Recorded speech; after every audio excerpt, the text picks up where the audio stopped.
भरतपुर के तृणमूल विधायक हुमायूं कबीर ने कहा कि पार्टी नेता जो बोलेंगे वह अंतिम शब्द है। पार्टी प्रमुख ममता बनर्जी है।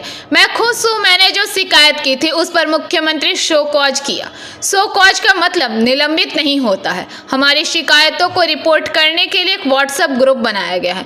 मैं अब से वहां शिकायत करूंगा। बता दें कि कबीर को मीडिया में उनकी हालिया टिप्पणियों के लिए पार्टी के अनुशासन समितियों ने पिछले बुधवार को कारण बताओ नोटिस दिया था और 3 दिनों के भीतर जवाब देने को कहा था।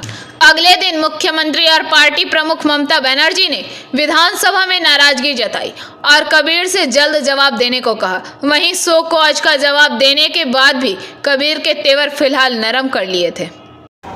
বলছি মুখ্যমন্ত্রী মমতা বন্দ্যোপাধ্যায় গতকাল বৈঠক করেছেন আপনাদের নিয়ে এবং কার্যত তিনি যা নির্দেশ দিয়েছেন বা বুঝিয়ে দিয়েছেন যে মমতা বন্দ্যোপাধ্যায় দলের শেষ কথা, কি বলবেন? দেখুন, কালকে আমাদের এআইটিসি অল ইন্ডিয়া তৃণমূল কংগ্রেসের বিধানসভার সম্মানীয় সব সদস্যকে নিয়ে আমাদের দলনেত্রী, দলের চেয়ারপারসন, রাজ্যের মাননীয় মুখ্যমন্ত্রী খুব সুন্দরভাবে প্রায় 32 মিনিট ধরে বিভিন্ন বিষয়ে গাইড করেছেন এবং সবাইকে একই পরিবারের সদস্য হিসাবে তিনি আবার পুনরাবৃত্তি করেছেন। এটা খুবই ভালো লাগছে। মমতা বন্দ্যোপাধ্যায় আমাদের সর্বোচ্চ নেত্রী, তিনি রাজ্যের মুখ্যমন্ত্রী, তিনি দলের চেয়ারপারসন।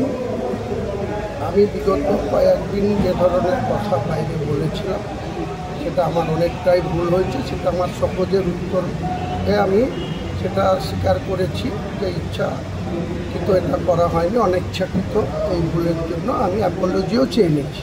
কিন্তু সেই সঙ্গে কালকে আমার গর্ব হয়েছে যে তিনি এটাও ক্লিয়ার করেছেন যে ডিসিপ্লিনারি কমিটি যেটা কারণ সহজের প্রশ্নে যখন উনি ক্লিয়ার করেছেন, তারপরে ডিসিপ্লিনারি কমিটির যে কাজ সেটা যখন উনি ক্লিয়ার করেছেন, তাতে তো যেসব প্রশ্ন উঠেছিল বা যে ডিসিপ্লিনারি কমিটি যে সক্রিয়ভাবে তিনি অবতীর্ণ করেছেন বা সেই ডিসিপ্লিন কমিটিকে সবাইকে মান্যতা দিয়ে চলতে হবে, আমিও তার সঙ্গে এগ্রি এবং আমি মুখ্যমন্ত্রীর নির্দেশ মতো আগামী দিনে কোনো মতেই দলের অভ্যন্তরের বাইরে যেহেতু স্কোপ তিনি নিজেই করে দিয়েছেন হোয়াটসঅ্যাপ গ্রুপ খুলে, এবং এটাও বলেছেন উনি যে কালীঘাটের যে মিলন সংঘ ক্লাব, সেই ক্লাবেও প্রতি রবিবারে ওনার দপ্তরের আধিকারিকরা, অফিসাররা এবং দলের নেতৃত্বরা থাকবে।